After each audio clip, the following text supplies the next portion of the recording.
Hello, আসসালামু আলাইকুম। কেমন আছেন সবাই? আই হোপ সবাই অনেক বেশি ভালো আছেন। সকালে আজকে একটু আর্লি ঘুম থেকে উঠে গিয়েছি। আর ঘুম থেকে ওঠার পরে মা বলল যে, "চলো একটু মাঠে যাই, ঘুরে আসি।"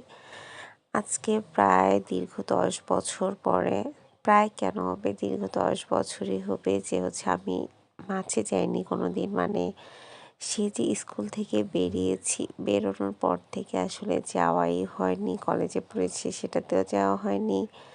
এমনিতেও প্রায় দেখা যেত যে এই ছুটির দিনগুলোতে বাসায় থাকা হতো যখন ঢাকা থেকে আসতাম। বাট তাও কখনো যাওয়া হয়নি।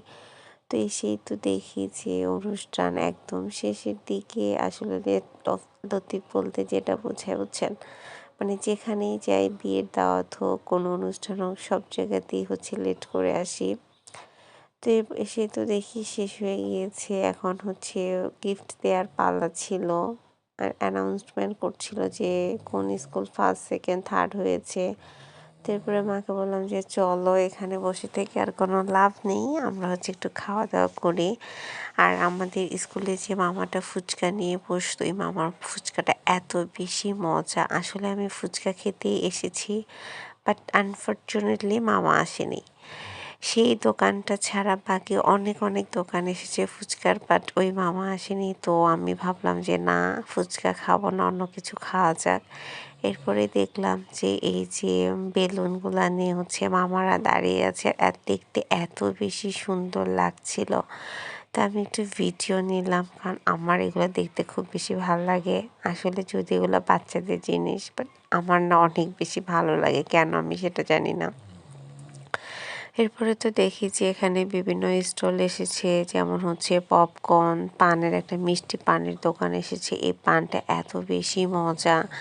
তারপরে এসেছে বেলুন। এগুলো আসলে বাচ্চাদের অনেক বেশি পছন্দের জিনিস। বাট আমারও পছন্দ, আমারও ভাল লাগে। দেখতে কিন্তু অনেক কিউট লাগছিল।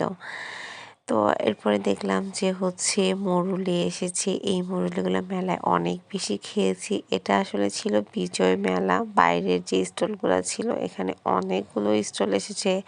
বাচ্চাদের খেলনা, মুরুলি, আচার, এরপর বেলুন, অনেক কিছু এসেছে। আসলে এগুলো বাচ্চাদের জন্যই আসলে ভালো। এজন্য আমি আর মা আরিশের জন্য ওয়েট করছিলাম যে আপু আর আরিশ আসবে। বাট দেখি যে ওরা আসছেই না। তো এরপরে কি খাবো ভাবতে ভাবতে দেখি যে একজন আইসক্রিম মামা বসেছিল।